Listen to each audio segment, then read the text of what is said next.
Hello दोस्तों, आज हम लोग इस लेक्चर में पार्ट 5 जिसमें गोलीय दर्पण है। इसके पहले वाले लेक्चर में हम लोग दर्पण में समतल दर्पण को पढ़ चुके हैं और इस लेक्चर में गोलीय दर्पण पढ़ेंगे।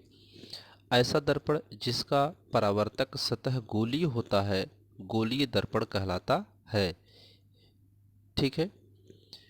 अथवा कांच के खोखले गोले को काटकर उसके एक पृष्ठ पर कलई कर दी जाए तो प्राप्त दर्पण गोलीय दर्पण कहलाता है। देखिए यहाँ पर दर्पण गोल है नहीं, तो इसे क्या कहते हैं? गोलीय दर्पण कहते हैं। ठीक है। अब इसके एक सतह को परावर्तक पृष्ठ बना लिया जाए। जैसे यहाँ पर ये ऊपरी सतह है, तो ऊपरी सतह को हमने क्या किया? कलाई कर दिया, तो अंदर से यहाँ पर किरणें क्या हो जाएंगी? टकरा करके परावर्तित हो जाएंगी। फिर इधर देख लीजिए, अंदर से कलाई कर दिया गया तो ऊपर से यहाँ पर पृष्ठ क्या हो जाएगा? किरणें परावर्तित हो जाएंगी। तो किसी एक सतह को, चाहे अंदर की या बाहर की, ठीक है, यहाँ पर आपको बाहर पर कलाई किया हुआ है, यहाँ अंदर कलाई किया हुआ है, तो बाहर कलाई करके एक अंदर वाले पृष्ठ पर परावर्तक कर लेंगे, अंदर कलाई करके दबे हुए भाग पर ऊपरी भाग से परावर्तक बना लेंगे किरणों का। तो इसे गोलीय दर्पण कहते हैं। तो वही परिभाषा में लिखा गया है कि ऐसा दर्पण जिसका परावर्तक सतह गोली होता है गोलीय दर्पण कहलाता है। ये किस गोल है? कांच का खोखला गोला है, तो ये क्या है? गोल है, इसलिए इसको गोलीय कहते हैं। और जब इसको कलई कर देते हैं, किरणें परावर्तित होने लगती है, तो इसको कहते हैं गोलीय दर्पण, अर्थात गोलीय परावर्तक पृष्ठ बन जाता है। ठीक है। और गोलीय दर्पण दो प्रकार के होते हैं, अवतल दर्पण, उत्तल दर्पण। ठीक है। अब यदि इसके उभरे हुए भाग को कलई करके दबे वाले भाग से किरणें परावर्तित होती हैं तो वह अवतल दर्पण कहलाता है। ठीक है। और यदि अंदर वाले भाग को कलई करके ऊपर वाले भाग से किरणों का परावर्तन करवाते हैं तो वह उत्तल दर्पण कहलाता है। ठीक है। तो ये अवतल दर्पण और उत्तल दर्पण, तो गोलीय दर्पण दो प्रकार के होते हैं, अवतल दर्पण और उत्तल दर्पण। तो पहला देखते हैं अवतल दर्पण। वह गोलीय दर्पण जिसका परावर्तक दबे हुए भाग से होता है अवतल दर्पण कहलाता है। यानी अब देखिए यहाँ पर ये अवतल दर्पण का चित्र है, तो ये अवतल दर्पण क्या है? दबे हुए भाग से क्या हो? दबे हुए पृष्ठ से परावर्तन हो। ये उभरे हुए भाग पर कलई कर दिया जाए और अंदर वाले भाग से किरणों का परावर्तन हो, तो ये यहाँ पर इसी का ये आधा भाग जो लिया गया है इस गोलीय दर्पण का जो भाग है, और ऊपर से इसको हम कलई कर देते हैं तो ये परावर्तक पृष्ठ बन जाता है, तो इसे हम अवतल दर्पण कहते हैं। तो वही यहाँ पर वह गोलीय दर्पण जिसका परावर्तक दबे हुए पृष्ठ से होता है अवतल दर्पण कहलाता है। यानी परावर्तक कहाँ से होता है? दबे हुए भाग से होता है और ऊपर वाले पृष्ठ को कलई कर देते हैं। ठीक है। इसे हम अवतल दर्पण कहते हैं। किरणें आपतित होती हैं इस दर्पण पर और आपतित होकर के फिर परावर्तित हो जाती हैं। ठीक है। इसे अवतल दर्पण कहते हैं। तो अवतल दर्पण में क्या कि जो दबे हुए भाग से किरणों का परावर्तन हो और उभरा हुआ भाग क्या हो? कलई किया हो। उत्तल दर्पण ऐसा गोलीय दर्पण जिसका परावर्तक उभरे हुए पृष्ठ से होता है उत्तल दर्पण कहलाता है। अब यहाँ पर देखिए ये भाग आप देख सकते हैं, इस तरीके से ये भाग यहाँ पर बना हुआ है। इस गोलीय दर्पण से दबे हुए भाग पर कलाई कर देंगे, उभरे हुए भाग पर परावर्तक हो जाएगा किरणों का, तो इसे हम क्या कहेंगे? उत्तल दर्पण कहेंगे। ठीक है। तो ऐसा गोलीय दर्पण जिसका परावर्तक उभरे हुए पृष्ठ से होता है उत्तल दर्पण कहलाता है। तो अंदर से कलई करके और किरणों का परावर्तक ऊपर से हो जाता है परावर्तन, तो इसे हम क्या कहते हैं? उत्तल दर्पण कहते हैं। ठीक है। अब अवतल दर्पण और गोलीय दर्पण की कुछ महत्वपूर्ण परिभाषाएं हैं, उसको देख लेते हैं। ठीक। गोलीय दर्पण में पहला है दर्पण का ध्रुव। दर्पण का ध्रुव, इसमें ये देखिए, ये आपका दर्पण हुआ। अब गोलीय दर्पण में अब जो भाग ये ऊपर से पिंड करके परावर्तक पृष्ठ बनाया गया किरणों का, अंदर से कलई करके उभरे हुए भाग में परावर्तक पृष्ठ बनाया गया। अब इनको क्या बोलते हैं? इनको बोलते हैं दर्पण। क्या बोलते हैं? दर्पण। कौन से दर्पण? इसको बोलते हैं अवतल दर्पण, इसको बोलते हैं उत्तल दर्पण। ठीक है, इस वाले को बोलेंगे उत्तल, इसको बोलेंगे अवतल दर्पण। यहाँ से इसमें ध्रुव, ध्रुव क्या है? ये P बिंदु जहाँ लिया गया है वह ध्रुव है, P और वक्रता केंद्र है। ये जो सीधी रेखा गई है इन दर्पण में, इसे क्या कहते हैं? ध्रुव कहते हैं। जो इस यम1 और यम2 के बीच से होकर के जाती है रेखा, उसे हम क्या कहते हैं? ध्रुव कहते हैं। तो वही यहाँ पर बनाया गया है फिगर में। ठीक है, इतने भाग में एक अवतल दर्पण के लिए बनाया गया है, एक उत्तल दर्पण के लिए बनाया गया है। तो इसकी परिभाषा है दर्पण के ध्रुव की, अर्थात ध्रुव की परिभाषा, गोलीय दर्पण के परावर्तक पृष्ठ के मध्य बिंदु को दर्पण का ध्रुव कहते हैं। गोलीय दर्पण है, गोलीय दर्पण का ये परावर्तक पृष्ठ है। ठीक है, ये परावर्तक पृष्ठ है, पूरा पूरा परावर्तक पृष्ठ है। इसके मध्य बिंदु से यम1 यम2 के बीच से जो रेखा जाती है, जो बिंदु होता है, वहाँ वह बिंदु क्या कहलाती है? ध्रुव कहलाती है। इसे P से प्रदर्शित करते हैं। वक्रता केंद्र, वक्रता केंद्र क्या है? C। ठीक है, तो वह गोलीय दर्पण का परावर्तक पृष्ठ जिस खोखले गोले का भाग होता है, ये परावर्तक पृष्ठ है ना, ये क्या है? परावर्तक पृष्ठ है जिस खोखले गोले का भाग होता है। अब ये पूरा गोला है, गोले में यम1 यम2 क्या है?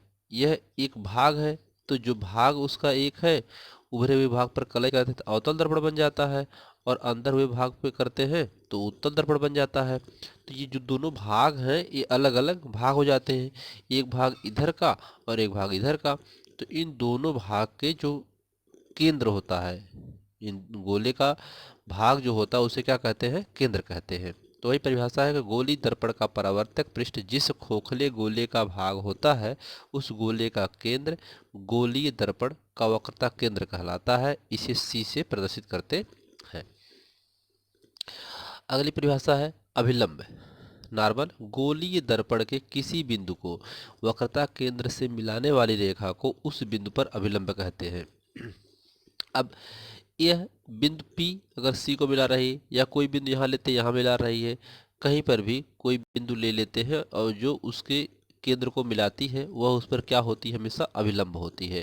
तो यही परिभाषा है इसकी कि गोलीय दर्पण के किसी बिंदु को वक्रता केंद्र से मिलाने वाली रेखा उस बिंदु पर अभिलंब होती है। वक्रता त्रिज्या क्या है? वक्रता त्रिज्या। वक्रता त्रिज्या क्या होती है? देखिए, ये वक्रता त्रिज्या r है, तो C और P ध्रुव और वक्रता केंद्र के जो बीच की दूरी है वही क्या है? वक्रता त्रिज्या है। तो गोलीय दर्पण का परावर्तक पृष्ठ जिस खोखले गोले का भाग होता है, उस गोले की त्रिज्या को गोलीय दर्पण की त्रिज्या कहते हैं। इसे कैपिटल R से प्रदर्शित करते हैं। ठीक है, एक परिभाषा ये हुई। दूसरी परिभाषा इसका, गोलीय दर्पण के ध्रुव तथा वक्रता त्रिज्या के बीच की दूरी को वक्रता त्रिज्या कहते हैं। ठीक है, तो ध्रुव और केंद्र, वक्रता केंद्र के बीच की दूरी को वक्रता त्रिज्या कहते हैं। ठीक है, मुख्य अक्ष, मुख्य अक्ष क्या है? ये देखिए, जो C और P से होते हुए जो रेखा सीधा निकल जाती है वह क्या कहलाती है? मुख्य अक्ष कहलाती है। तो गोलीय दर्पण के ध्रुव P तथा वक्रता केंद्र C को मिलाने वाली सीधी रेखा को मुख्य अक्ष कहते हैं। ठीक है, अगला है दर्पण का द्वारक। दर्पण का द्वारक क्या है? ये देखिए, दर्पण का द्वारक, ये फिगर जो यम1 यम2 है ना, तो ऊपर से कलई किया गया, यहाँ अंदर से कलई किया गया, तो इसके आधे भाग को हमने ऊपर से कलई कर दिया है और इसी गोलीय दर्पण के आधे भाग को अंदर से कलई कर दिया। तो जिधर ऊपर से कलई किया वो वाला अवतल दर्पण बन गया, और जिधर अंदर से कलई किया वो वाला उत्तल दर्पण बन गया। तो जो आधा आधा भाग है, जो कटा हुआ भाग, ऐसे डॉट डॉट करो केंद्र से ऐसे आएगी लाइन, तो वही यम1 यम2 मान लेते हैं, वही क्या कहलाता है? उसका द्वारक कहलाता है। ठीक है, तो कटा हुआ जो भाग होता है, तो गोलीय दर्पण के परावर्तक पृष्ठ के व्यास को दर्पण का द्वारक कहते हैं। तो गोलीय दर्पण है, इसका ये परावर्तक पृष्ठ जो है, इसका ये व्यास यम1 यम2 क्या है? ये व्यास है। तो यम1 यम2 क्या है? दर्पण का द्वारक है। ठीक है, आगे है मुख्य फोकस। तो मुख्य फोकस, अब दो दर्पण हम लोग पढ़ रहे हैं, एक अवतल दर्पण, एक उत्तल दर्पण। तो पहले हम देखते हैं अवतल दर्पण का मुख्य फोकस क्या होता है। ठीक है, तो यहाँ पर इसका फिगर देखिए, ये अवतल दर्पण है। तो अवतल दर्पण के किरणें अंदर से आती हैं, टकरा करके परावर्तित हो जाती हैं। तो ये किरणें मुख्य अक्ष के समांतर आती है। मुख्य अक्ष सी और पी, जो ऐसा ये क्या है, मुख्य अक्ष है। इसी के समांतर किरणें आ रही हैं। ठीक है, किरणें आती हैं तो इस अवतल दर्पण से टकराने के बाद इसी मुख्य अक्ष के किसी एक बिंदु पर मिल जाती हैं। तो इसी बिंदु पर जहाँ मिलती हैं उसे क्या कहते हैं, फोकस कहते हैं। इसे इस कैपिटल एफ से प्रदर्शित करते हैं फोकस को। तो परिभाषा में वही लिखा गया है कि मुख्य अक्ष के समांतर, ये मुख्य अक्ष के समांतर किरणें आ रही हैं, तो वही बोला गया यहाँ पे कि मुख्य अक्ष के समांतर आने वाली प्रकाश की किरणें दर्पण से परावर्तन के पश्चात मुख्य अक्ष के जिस बिंदु पर मिलती हैं अथवा मिलती हैं, अवतल दर्पण का मुख्य फोकस कहलाता है। तो ये मुख्य अक्ष के समांतर आने वाली किरणें दर्पण से परावर्तन के पश्चात जिस मुख्य अक्ष के जिस बिंदु पर मिलती हैं, वह बिंदु अवतल दर्पण का मुख्य फोकस कहलाता है। ठीक है, आप केवल जो हम बताया जा रहा है डेफिनेशन को आप समझते चलिए। नोट्स आप बाद में लिख लीजिएगा, पहले आप समझिए। इसमें जो भी न्यूमेरिकल्स हैं, जो भी इसके डेफिनेशंस हैं, उसको आप ध्यान से समझिए। और प्रकाश चैप्टर में फिगर आपको पूरी तरीके से समझ में आना चाहिए। अगर फिगर डायग्राम नहीं समझ में आएगा तो फिर आपको इसमें डेफिनेशंस, बहुत सारे डेफिनेशंस है, कितना आप उसको रटेंगे। तो इसलिए फिगर पे ध्यान दीजिए इसके। ठीक है, और पूरा ध्यान लगाइए समझने में। नोट्स आप बाद में कर लीजिएगा। एक तरफ से आपको नोट्स प्रोवाइड कराई जा रही है, विथ नोट्स आपको समझाया जा रहा है, तो आप ध्यान दीजिए समझने पर। इससे कुछ पॉइंट्स हैं। अवतल दर्पण के फोकस पर किरणें वास्तव में मिलती हैं। तो अवतल दर्पण जो होता है ना, तो ये किरणें रियल में यहाँ वास्तव में आकर के यहाँ मिल रही हैं। ठीक है, तो ये किरणें वास्तव में मिलती हैं, तो इसलिए यहाँ पर वास्तविक प्रतिबिंब बनता है।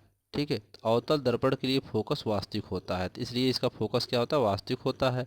ठीक है, अवतल दर्पण में फोकस दर्पण के सामने होता है। अब ये जो फोकस बनता है वो दर्पण के ही सामने बनता है। ठीक, तो ये अवतल दर्पण की कुछ खासियत है। अवतल दर्पण में हम लोग परिभाषा इसकी पढ़ चुके हैं। अवतल दर्पण में किरणें क्या होती हैं, वास्तव में सामने मिलती हैं, तो वास्तविक प्रतिबिंब बनता है। ये हम लोग प्रतिबिंब वाले वीडियो में पढ़ चुके हैं, पिछले वीडियो में, कि वास्तविक फिगर वहाँ बनता है जहाँ वास्तव में मिलती है। तो ये किरणें यहाँ पर वास्तव में मिल रही है, तो यहाँ पर वास्तविक प्रतिबिंब बनेगा। ठीक है, अब इसके बाद है उत्तल दर्पण का फोकस। उत्तल दर्पण क्या होगा, अंदर से कलई किया रहेगा, किरणें ऊपर वाले भाग से आएंगी और टकरा करके परावर्तित हो जाएंगी। ये किरणें भी मुख्य अक्ष के समांतर आती हैं, आकर के दर्पण से टकरा करके और पुनः उसी माध्यम में लौट जाती हैं। तो परावर्तित होने के बाद ये जिस बिंदु पर मुख्य अक्ष के जिस बिंदु पर मिलती हुई प्रतीत होती है, यहाँ पर आभास किया गया कि किरणें लौटने के बाद यहाँ आकर के इस बिंदु पर मिली होंगी। तो जिस बिंदु पर मिलती हुई प्रतीत होती हैं, वह बिंदु क्या कहलाता है, उत्तल दर्पण का फोकस कहलाता है। ठीक है, तो परिभाषा में मुख्य अक्ष के समांतर आने वाली प्रकाश किरणें दर्पण से परावर्तन के पश्चात, दर्पण से मुख्य अक्ष के समांतर आने दर्पण से परावर्तन के पश्चात मुख्य अक्ष के जिस बिंदु पर मिलती हुई प्रतीत होती हैं, अवतल दर्पण का मुख्य फोकस कहलाता है। ठीक है, तो इस बिंदु पर मिलती हुई प्रतीत होती है, यह बिंदु क्या कहलाता है, अवतल दर्पण का मुख्य फोकस कहलाता है। ठीक है, उत्तल दर्पण के फोकस पर किरणें मिलती हुई प्रतीत होती हैं। यहाँ फोकस पर किरणें क्या होती हैं, मिलती हुई प्रतीत होती हैं। उत्तल दर्पण के लिए फोकस आभासी बनता है। उत्तल दर्पण में फोकस क्या होता है, आभासी होता है। ये कल्पना मात्र बिंदु पर यह फिगर बनाया, यह यहाँ पर फोकस बनता है। उत्तल दर्पण में फोकस दर्पण के पीछे बनता है। ये दर्पण के क्या बनता है, पीछे बनता है। किरणें इधर से आ रही थी, यहाँ पर ही पीछे बन जाता है। ठीक है, अब आगे है फोकस दूरी। फोकस दूरी क्या है, फोकस दूरी ध्रुव तथा मुख्य अक्ष के बीच की दूरी को फोकस दूरी कहते हैं। इसे इस्माइल से प्रदर्शित करते हैं। देखिए, ये फोकस है और ये ध्रुव है, इसके बीच की जो दूरी होती है वही दूरी क्या कहलाती है, फोकस दूरी कहलाती है। यहाँ फिगर में देखिए, दोनों फिगर में, इस फिगर में भी उस फिगर में भी, यहाँ पर एफ है, यहाँ पर पी है। तो इनकी जो बीच की दूरी होती है, किरणें परावर्तन परावर्तन के बाद जिस बिंदु पर मिलती हैं या मिलती हुई प्रतीत होती हैं, तो वहाँ पर फोकस बनता है। तो फोकस और ध्रुव के बीच की ही दूरी क्या कहते हैं, फोकस दूरी कहते हैं। इसे स्मॉल एफ से प्रदर्शित करते हैं। तो वही यहाँ पे दिखाया गया, फोकस और ध्रुव के बीच की दूरी को फोकस दूरी कहते हैं। इसे इस मालयाप से प्रदर्शित करते हैं। ठीक है। फोकस तल वह तल जो मुख्य फोकस से गुजरता है तथा मुख्य अक्ष के लंबवत होता है, दर्पण का फोकस कहलाता है। ये मुख्य फोकस से होकर के जा रहा है और इस पे लंबवत होता है तो फोकस तल कहलाता है। ठीक है। तो फोकस तल क्या है कि जो मुख्य फोकस से होकर के गुजरता है, दोनों में देखिए गुजरता है, और मुख्य अक्ष के लंबवत होता है अर्थात 90 अंश पर होता है, वह उसका फोकस कहलाता है। नोट में है, गोली दर्पण के लिए प्रकाश के परावर्तन के नियम उसी प्रकार लागू होता है जिस प्रकार समतल दर्पण के लिए होता है। तो प्रकाश का परावर्तन जैसे समतल दर्पण पे हम लोग पढ़े हैं, ऐसे गोली यहाँ पर इस पे गोली दर्पण के लिए भी प्रकाश परावर्तन का नियम लागू होता है। इस लेक्चर में इतना ही। धन्यवाद।